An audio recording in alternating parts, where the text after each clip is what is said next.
I used to keep a razor blade taped to my Abbott that says, use in case film sucks. I was not worried. I do want to ask, though, because the film is such a stunning achievement, and it's been 13 years since last Avatar, and well worth the wait, by the way. But what is it like for James and Jon for you to see this finally in theaters, breaking box office records, actually somehow topping even the previous film? Well, it's certainly a relief. I mean, honestly, you're shitting yourself right before a movie comes out. The anxiety's off the scale, and I think that's what drives us in a sick way to be as good as we can be.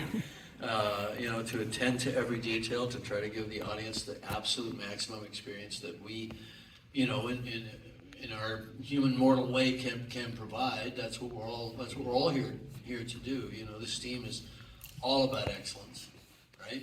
But honestly, the anxiety is very high, and then you come out and you go, oh, people like it. Yeah. And people are saying, oh, I like it better than the first film.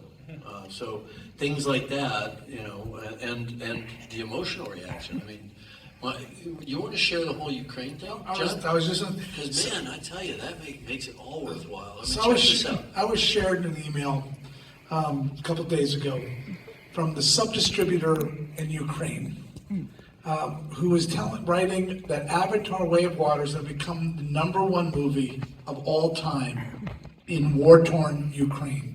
Not in Ukraine, in its history. In its but history. It's obviously war-torn now. Between the air raid sirens and all this other stuff, and this speaks to the power of cinema, that they go and they turn out to see a story that is about the imperial forces invading a planet and the underdog, the indigenous people rising up and surviving. And I think we were both so touched beyond any box office numbers, but that idea that a movie. Well, we don't know why they're loving it, but no, not specifically, but we know what the sub-distributor told us in the email, because Jon said it to me, which is that the beauty and the hope in the film and the escape from their world, which is so horrific for them right now, the second the power comes back on, and if the place isn't getting bombed at the moment, they're going to the movies. It's fantastic. And and we're coming out of this COVID nightmare, and we're going back to the cinemas because that denied us the ability to gather, with other people that we don't even know, gather in a dark room and laugh together, cry together, all the things that we and we cherish it. We cherish it as a culture. Right? So that's what makes it worthwhile. And I want to thank all of you for coming out to see the movie on the big screen. Yes.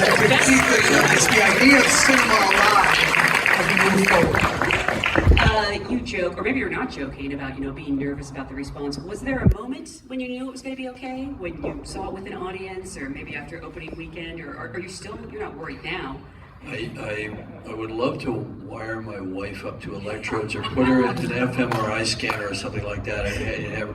But she sits next to me and watches the film from end to end and leaps out of her seat about a foot when there's a jump scare and cries. She takes a stack of tissues like this. So I have a great test audience in my wife Susie.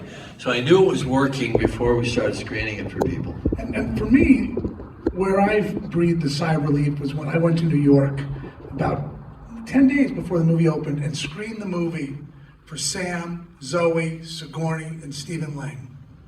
And while they were watching the film, I was watching them. Yeah. And their reaction to the film, and when it was over, they got up and they hugged and they started talking to each other and said, your performance was so amazing. And then they would say, no, your performance was so amazing. And that is a testament to the performance and to the work that these gentlemen did in realizing those performances on the screen, because movies are about the close-up. And Gwen and the dialogue, and Julian and the sound that he recorded. Gwen. Yeah, but and to see that response